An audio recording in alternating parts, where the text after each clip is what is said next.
Bom, vamos lá, minha gente.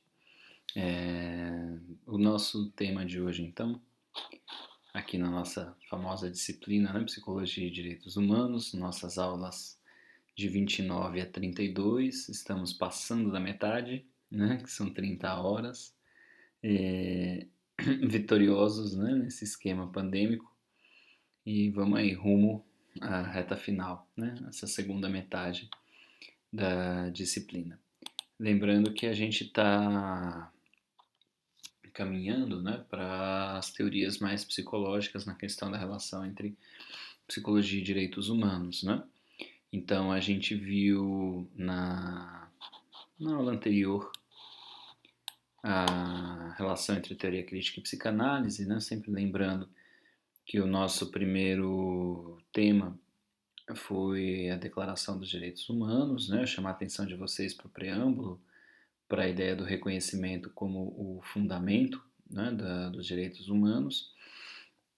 Depois a gente viu lá o racionalismo, o direito como poder, né, e a ideia de uma teoria crítica, né, e por fim a ideia da pluriversidade, né, e da decolonialidade dos direitos. Então, agora a gente está indo mais diretamente para essa relação de como a teoria crítica se posiciona e nessa relação mais direta com a psicologia. Então a gente começou com aquele texto do Adorno, né, do padrão da propaganda fascista, e a gente viu essa relação teoria crítica e psicanálise, a gente viu o fascismo como um modelo de negação dos direitos humanos e depois algumas características da propaganda fascista. Foi muito bacana no nosso bate-papo porque surtiu, né, o efeito de a gente discutir um texto que possivelmente a gente não discutiria, então foi uma sugestão muito bacana de vocês, a gente trazer a discussão do racismo mais diretamente, né, a gente trabalhar com o Fanon. Então, para hoje, eu mandei o texto para vocês, né, um dos capítulos do livro Pele Negra, Máscaras Brancas, né, que é um livro bastante importante do Fanon. Comenta-se, né, na introdução do livro, Lewis Gordon, que é um especialista em Fanon, fala da questão de que Os Condenados da Terra acabou se tornando um livro muito famoso, né, e as pessoas não leram muito Fanon. Fanon morreu muito cedo, né, e as pessoas leram muito mais Os Condenados da Terra por conta do prefácio do Sartre, né, em que o Sartre acaba, inclusive, distorcendo algumas das ideias do Fanon, e que ficaram famosas mais nessa versão sartreana do que da própria forma como Fanon fez, né, a questão. O Pele Negra, Máscaras Brancas, o Pele Negra, Máscaras Brancas, né, é um livro do começo dos anos 50 e que teria sido a tese do Fanon, se ele pudesse escrever como ele escreveu esse livro, mas ele teve que fazer uma coisa mais científica, mais careta, e depois ele publica então esse livro, que é um livro extremamente importante, principalmente para a gente aqui, porque ele deixa bem claras as raízes psicanalíticas, né? Ele era um psiquiatra, psicanalista da Martinica, né, ali da América Central, uma colônia francesa, e negro, né? E quando ele vai estudar na França, ele se descobre negro, porque diz ele que na Martinica as pessoas não se acham negros, os negros são os outros, né, em volta. Então essa é uma questão bem interessante que faz ele começar a refletir sobre o racismo e os efeitos do racismo sobre as negras e negros, que envolve várias características, né? E esse livro é bastante autorreflexivo, né? E tem uma proposta muito interessante que eu vou falando meio aleatoriamente aqui. Eu não consegui tempo para sistematizar muito bonitinho, não. Eu fui pegando as minhas anotações sobre o livro e trazendo algumas coisas que eu acho que seriam bacanas a gente conversar, né? Então, eu chamei a nossa aula de teoria crítica, racismo e psicanálise, né? Porque ali haveria um diálogo com o Fanon, né, a partir da teoria crítica. Também a gente vai falar mais do Fanon, mas aí eu vou trazer ainda essa outra questão, né? Então, dividindo em duas partes, a principal é a que fala de racismo e colonialidade, baseado no livro do Fanon. Eu passei para vocês o capítulo 6, mas vou fazer um resumão, bem resumidão mesmo do livro. E sem entrar, assim, não é um resumo que eu peguei e falei, olha, o autor está falando isso, porque eu seguindo as ideias dele. Não, são coisas mais ou menos aleatórias a partir dos nossos interesses aqui. E depois eu vou falar brevemente de um livro importante, né, que contextualiza o racismo no Brasil, organizado pela Ira Carone e pela Maria Aparecida Bento. Né? A Ira Carone foi orientanda da Cida, né? Foi minha orientadora, foi orientadora da Cida e foi minha orientadora também. Eu não conhecia a Cida pessoalmente, né? Mas a Ira Carone foi a minha orientadora de doutorado. Né? E então o livro, né? Esse aqui, o Psicologia Social do Racismo, tá aqui marcadinho com lápis porque eu quero ler um trecho para vocês. Eu sempre me perco com esse negócio. Pronto. Estudos sobre branquitude e branqueamento no Brasil, tá?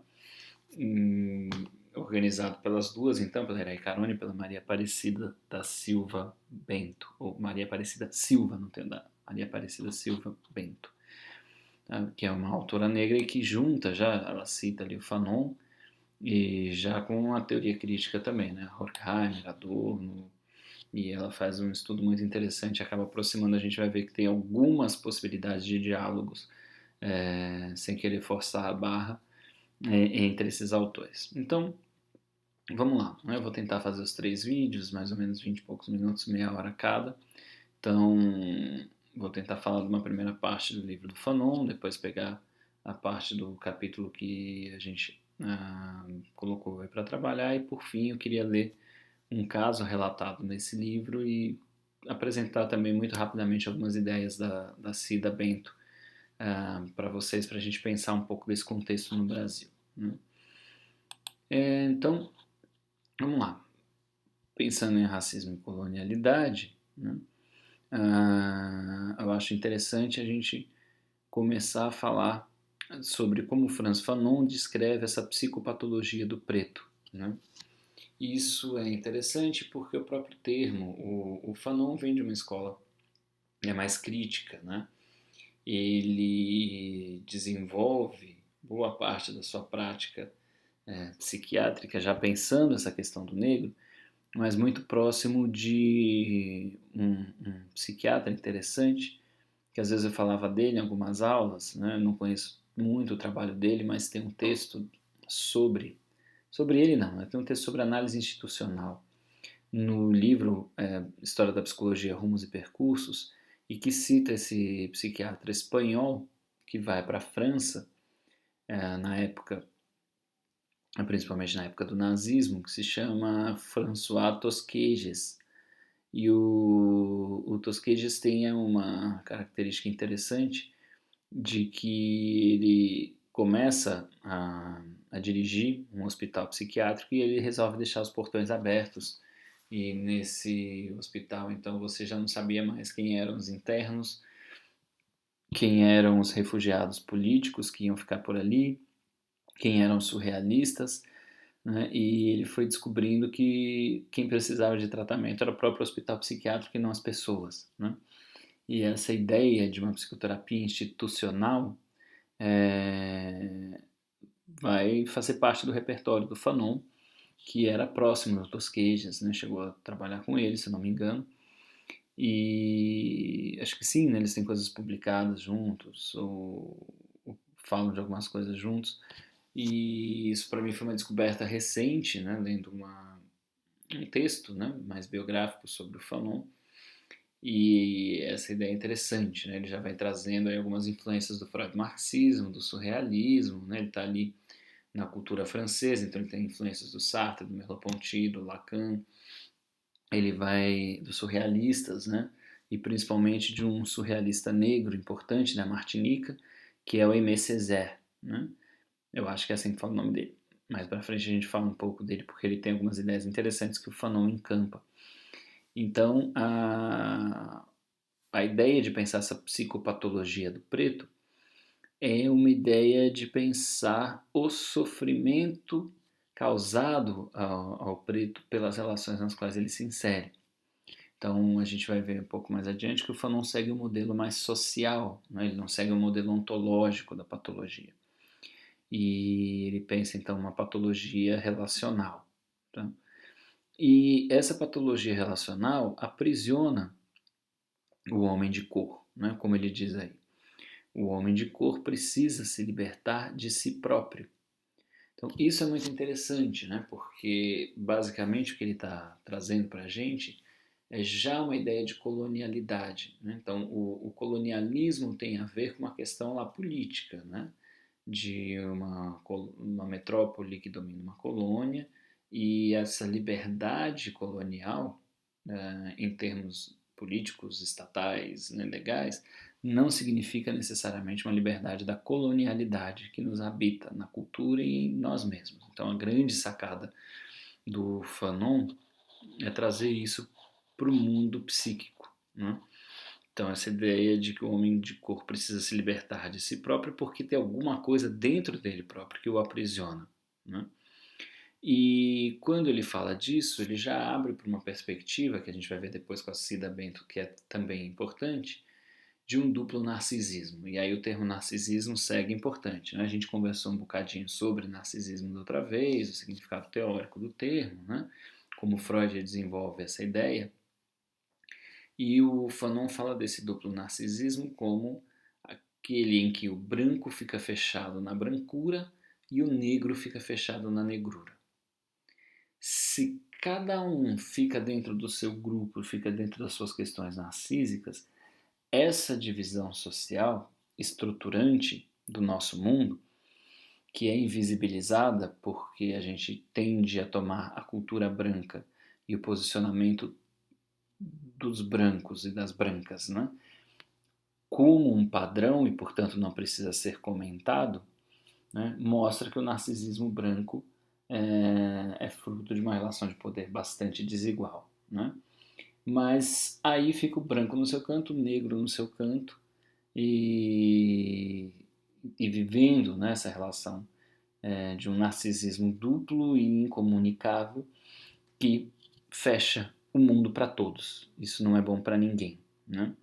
Apesar dos brancos terem privilégios, eles também se alienam de outras possibilidades de experiências e de vida. Então, o Fanon coloca essa questão do narcisismo e vai defender a ideia de que só uma interpretação psicanalítica do problema negro pode revelar as anomalias afetivas responsáveis pela estrutura dos complexos. Então, apesar dele ter críticas à psicanálise, a gente vai ver isso um pouco mais adiante, ele considera que só uma interpretação psicanalítica vai trazer algumas revelações importantes sobre o problema negro, né? Então, ou seja, acho que a mensagem mais forte que o Fanon está trazendo é a de que a questão do negro é invisibilizada, mas é também uma questão de raízes muito profundas, né? Ela habita o inconsciente das pessoas e com isso ela determina muitas coisas. Então é preciso fazer uma análise psicológica disso, né? É preciso se debruçar sobre os efeitos psicológicos do racismo dentro do que a gente vem discutindo, de uma forma de privação de direitos que pode servir de modelo para a gente pensar outras formas de privação de direitos, né? E quais são esses efeitos psíquicos e como a psicologia pode ir também revertendo esses efeitos para transformar essas relações e a gente resistir ao desrespeito ou promover direitos, né? Então, o Fanon seria um dos autores mais importantes, né? Ele foi muito influente para muita gente. Paulo Freire leu Fanon, né? Obviamente, boa parte das autoras do feminismo negro leram Fanon, todas, né? Imagino. Então, a gente tem uma influência grande dele. O Martim Baró leu Fanon, né? Então a gente tem uma influência grande dele para todo mundo que tenta pensar a decolonização, a descolonização.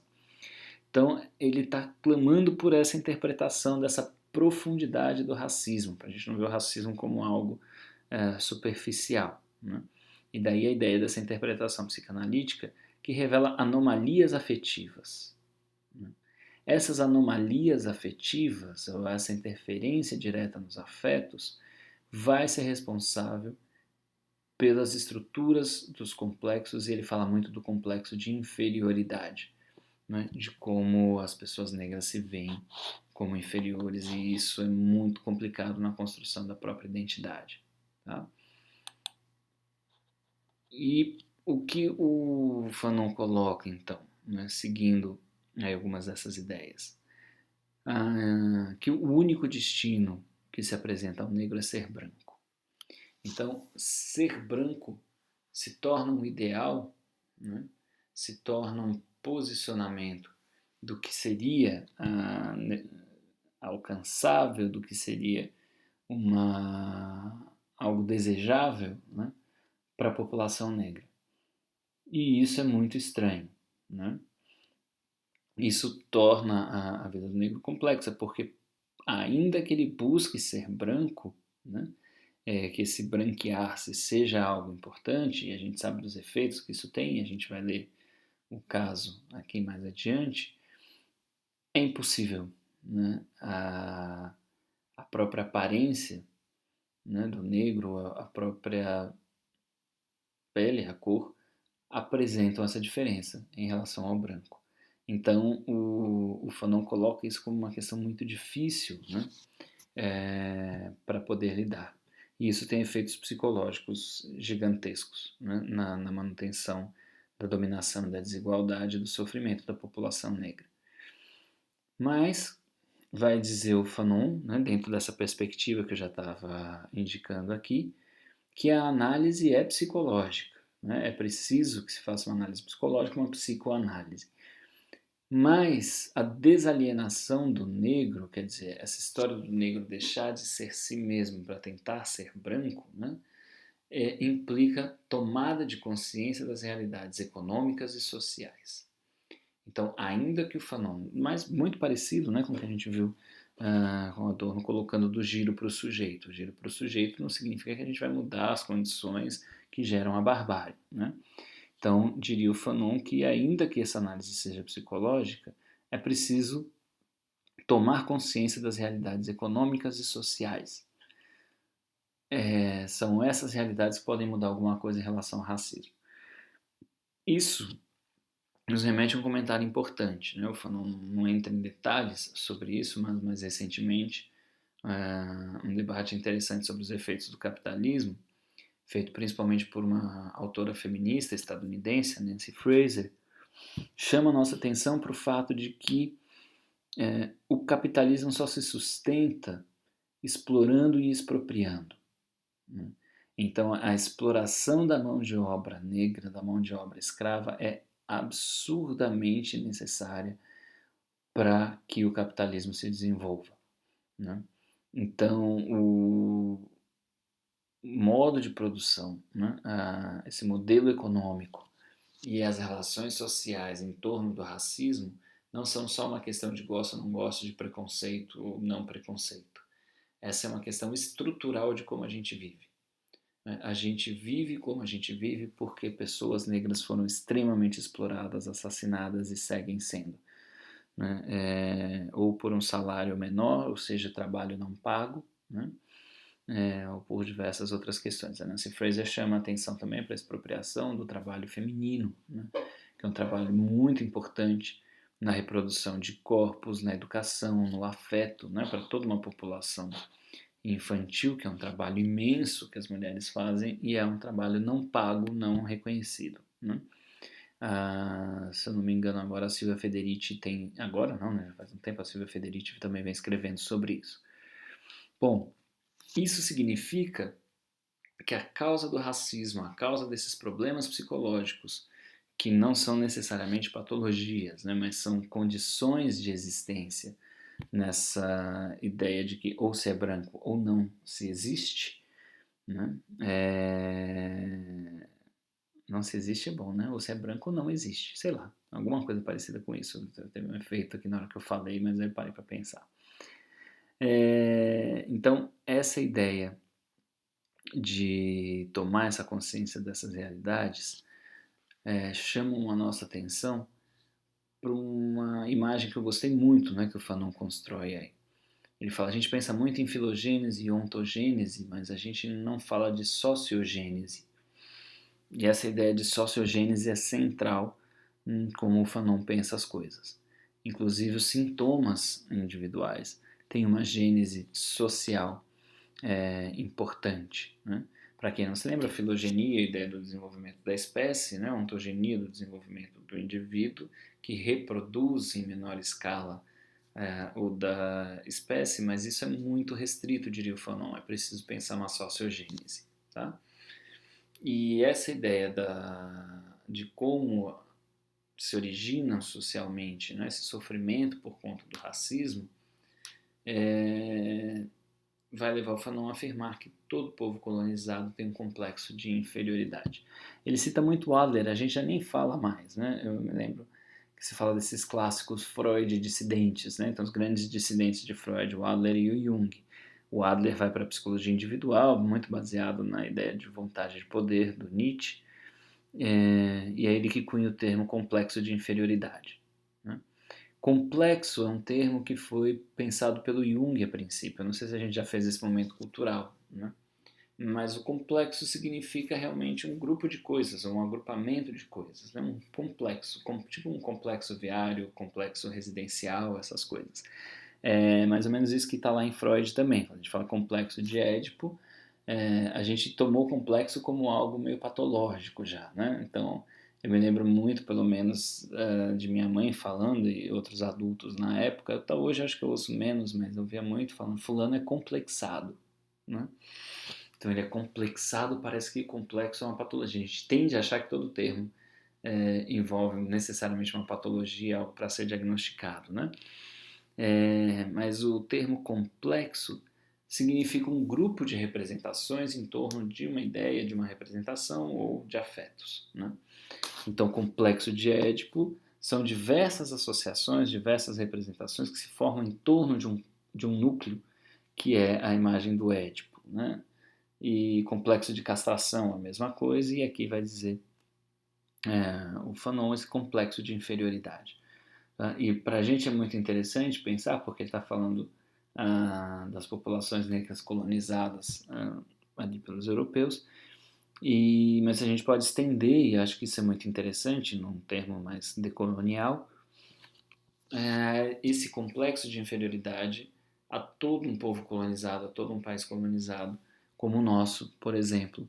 E o que chamaram aqui agora não me lembro exatamente quem foi, se foi Nelson Rodrigues ou alguém que deu esse nome de complexo de vira-lata, né?